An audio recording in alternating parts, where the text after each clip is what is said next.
नाज़रीन, हैदराबाद में गरीब नंढे आबादगार मुनासिब अघ ते टमाटा न विकामण सबब उदास थी सब्ज़ी मंडी में आंदल टमाटा वाह में उछलाए छॾिया आहिनि ऐं सख़्त एहतजाज रिकॉर्ड करायो आहे।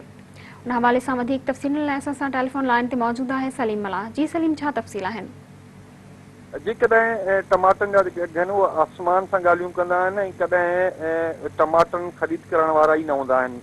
टमाटा महांगा हुअण सबबि माण्हू रत बचा में टमाटनि जो इस्तेमालु छॾे ॾींदा आहिनि, पर कॾहिं कॾहिं टमाटनि जा अघ एतिरा बि घटिजी वेंदा आहिनि जो केरु ख़रीद करण लाइ तयारु न हूंदो आहे।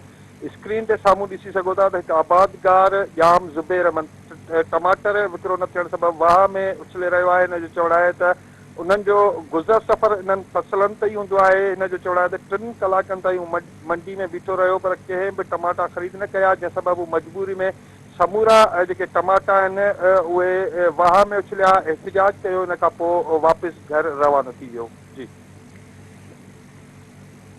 सलीम, तफ़सीली ख़बर खां आगाह करण लाइ मुंहिंजी महिरबानी।